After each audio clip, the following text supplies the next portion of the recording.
अब हमारे लिए क्या इंपॉर्टेंट होगा सर, जरा ये समझाइए, क्योंकि हमने देखा एक दिन के लिए जब मंडे को अमेरिकी बाजार, अमेरिकी फ्यूचर्स थोड़ा ठीक दिख रहे थे तो भी हमारी भारी गिरावट हुई। कल भी फ्यूचर्स जब हम क्लोज हो रहे थे ठीक थे, फिर भी हम फिसले। हमारे लिए अब क्या इंपॉर्टेंट होता है? हमारे लिए दो लेवल इंपॉर्टेंट है। दिन के लिए 17,225, 17,250, इसके ऊपर निकलकर अगर आप ट्रेड करना शुरू करते हैं और इसके ऊपर बंद होते हैं तो इमीडिएटली आपके और 17,000 के नीचे जाकर टूटने का जो खतरा वो खत्म हो जाता है।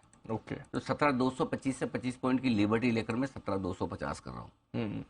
ध्यान से नोट कर लीजिए, 17,250 के ऊपर बंद होने पर आपकी नीचे की रिस्क कम हो जाती है कि आप 16,987 का जो कल का लो बनाया वो आसानी से नहीं टूटेंगे। ठीक है। और 17,450 के ऊपर बंद होते ही आप ये मान लीजिए कि 16,987 का बॉटम बन गया, वो अब आपको एक बार अपसाइड पर लेकर जाएगा। अब उस अपसाइड में 17,800 के आसपास तक आप जा सकते हैं, वहां से रिव्यू करेंगे। सो 17 देन 17,225, 17,425, 25 पॉइंट का क्वेश्चन लेकर 17,250, 17,450 की क्लोजिंग चाहिए। 17,250 और 17,450 दो ही लेवल याद रखने आपको, और कुछ याद नहीं रखना है। 17,250 के ऊपर जब तक आप नहीं बंद होते हैं तब तक आप रिस्क में हैं, ये मान के चलिए, भले ही 200 पॉइंट यहाँ से बढ़ जाए। अच्छा। हाँ, तब तक आपकी रिस्क कोई खत्म नहीं हुई। एंजॉय कीजिए जो रिकवरी आ रही है।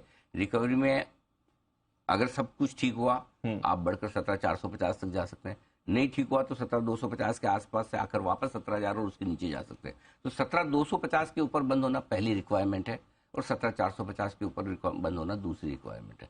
17,450 के ऊपर जिस दिन बंद हो गए, आप मान लीजिए कि मेरा बॉटम बन गया था, अब यहाँ से मैं एक बार और ऊपर जाऊंगा, फिर कोई नया एसवीबी आएगा, उसकी वजह से गिरेंगे तो एक अलग बात, वो अलग बात है। हाँ। और कई बार लोग बोलते कि आप कह भी रहते कि 17,300 या 250 नहीं टूटेगा। बात सही है, 17,800 तक पहुंचा भी मार्केट, 3 दिन में 17,800 पहुंचा भी।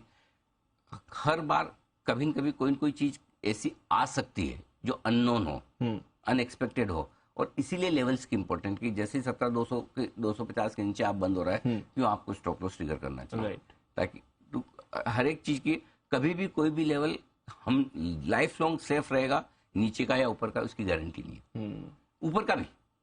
ऊपर भी हमेशा आपको नए नए लेवल्स कभी न कभी आते हुए दिखेंगे, नीचे भी कभी इंपॉर्टेंट सपोर्ट लेवल, तभी आपके उन लेवल्स की इंपॉर्टेंस है कि उसके नीचे जाने के बाद आपको चेंज करना है। Yes sir. तो सेम सिचुएशन आज है कि आपके लिए नीचे के लेवल तो हमें पता ही, मैं थोड़ी देर में और बताऊंगा। ऊपर जो लोग रिकवरी पे बहुत भरोसा कर रहे हैं, करा रहे हैं, उनको एक ही चीज ध्यान रखनी है, 17,225 और 17,425 इसके ऊपर क्लोज होने पर आपको मूड बदलना, तब तक नहीं बदलना। अब बैंक निफ्टी में सेम लेवल दे दूँ।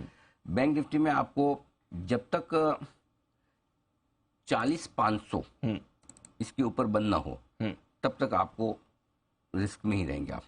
40,500 के ऊपर बंद होना बहुत जरूरी है। और इमीडिएटली जो कल हमने 39,130 के आसपास का लो बनाया, वो कंफर्म तब होगा जब आज आप 39,800 के ऊपर बंद हो। तो सिमिलरली दो लेवल, जैसे यहाँ आपका 17,225 है, बैंक निफ्टी में 39,800 है, तो 39,800 के ऊपर आज बंद होना जरूरी है। तो आज का लेवल फिर भी थोड़ा इजी दिख रहा है, वो तो 40,500 तो डिस्टेंस ज्यादा है। जो है वो है लेवल, तो मेरी मर्जी से तो निकाल नहीं रहा जो निकल के आ रहे हैं। 39,800 इसके ऊपर बंद होता है तो ही आप ये समझिए कि नीचे का खतरा कम हुआ है। जब तक 39,800 के नीचे बंद हो रहे हैं तो आपका 39,100 भी टूटने की रिस्क हमेशा रहेगी। अच्छा। 40,500 के ऊपर बंद होने के बाद आप ये मान लीजिए कि 39,100 पे मेरा बॉटम बन गया, अब मैं जल्दी से नहीं तोड़ूंगा।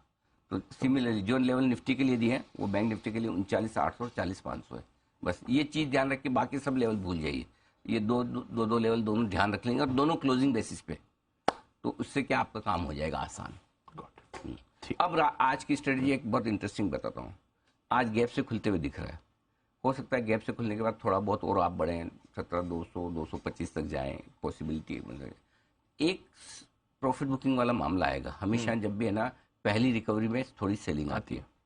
इस पहली रिकवरी के बाद जो सेलिंग आए, अगर ज्यादा गैप से न खुले तो आप खरीद सकते हैं, कम गैप से खुले तो खरीद। ज्यादा गैप से खुलकर जो पहली सेलिंग जो आएगी, आज फॉर ए चेंज दीप, उस पहली सेलिंग में खरीदना है। अच्छा। हाँ, ये आज पहली सेलिंग में खरीदना है? आज पहली सेलिंग में खरीदना है। और खरीदने के लिए दो बढ़िया जगह होगी।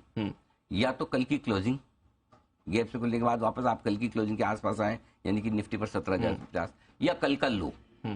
कल की क्लोजिंग और कल के लो के बीच में खरीदने का मौका है। ओके। हाँ, 16,975 17,050 ये नोट कर लीजिए। 16,975 17, कल का लो 16,987 है। यस। 16,975 17,050 ये पहले गैप के बाद जो बिकवाली आएगी, इस रेंज में आपको एंट्री मारनी है। ठीक है। बैंक निफ्टी पहले गैप हो सकता है 39,750 800 तक पहुंचे, वहां से एक सेलिंग आए, आपको 39,132 का जो कल लो बनाया था और बंद हुए 39,425 के आसपास, तो 39,150 39,450 मान लीजिए। 39,150 39,450 ये वो रेंज है जहां पहले राइज के बाद जो फॉल आएगा, उस फॉल में अगर इस रेंज में मौका मिले, किसी का इन्विटेशन का इंतजार मत करना, पक्का खरीदना। लेकिन आप ये कहेंगे आपने बहुत मजबूती से खरीदारी करने की राय दी, बहुत कॉन्फिडेंस है, सब दे रहा हूं, लेकिन स्टॉप लॉस भी साथ दे रहा हूं। बिना स्टॉप लॉस मत करना, नहीं करना, क्योंकि देखिए मार्केट है, भले कॉन्फिडेंस कुछ काम नहीं आता, जो बाइंग सेलिंग है वो काम में आती है। तो इसलिए स्क्रीन है, हम गलत भी हो सकते हैं। अपने स्टॉप लॉस को और अपने एपेटाइट को ध्यान में रख के, रिस्क लेने की ताकत को ध्यान में रख के खरीदिए। मैं लेवल्स दे सकता हूँ, डायरेक्शन दे सकता हूँ, लेकिन इस तरह के मार्केट में जब इतने मूव बड़े बड़े रोज आते हो, तो आपको अल्टीमेटली, हाँ समझ गया। मैं तो बोलूंगा 100 मीटर की रेस दौड़ो आप बोलोगे कि मैं तो इतना तेज भाग ही नहीं सकता, मुझे तो आप 5 किलोमीटर वाली दौड़ाओ, धीरे धीरे दौड़ लूंगा। हाँ। तो अपनी ताकत भी आपको देखनी है। या मैं बोलूं मैराथन दौड़ो, बोले सर मैं तो 100 मीटर ढंग से नहीं दौड़ पाता, मैराथन कहाँ से दौड़ूंगा। राइट। तो वैसा है, तो अपने हिसाब से। लेकिन ये लेवल्स हैं जो आज होने चाहिए। अगर ये होल्ड नहीं करते हैं जो मैं बाइंग रेंज आपको दे रहा हूँ, इसका मतलब फिर मार्केट और नई नीचे की बड़ी, फिर और बड़ी नीचे की बड़ी रिस्क के लिए खुल रहे हैं। अगर ये नहीं होल्ड, ये बहुत जरूरी। कल के क्लोजिंग और कल के लोज होल्ड होना आज बहुत जरूरी है। ये लिटमस टेस्ट है मार्केट का। अगर उसके नीचे आप आज फिसल जाते हैं, तो फिर इसका मतलब है कि भाई साहब ताकत तो बिल्कुल है ही नहीं हमारे में, हम तो बहुत ही ज्यादा कमजोर हैं। कई बार होता है ना, ऑपरेशन के बाद आदमी बिस्तर से उठता है तो बोले आज तो मैं बड़ा फ्रेश फील कर रहा हूँ, पता चला अपने रूम से बाहर नहीं निकल पाया, वापस आकर बिस्तर पे लेट गया। बोले लगा तो ऐसा ठीक है, लेकिन ताकत है नहीं। तो ताकत का अंदाजा तभी होगा जब आप कल के लोज और कल की क्लोजिंग की रेंज को होल्ड कर पाए।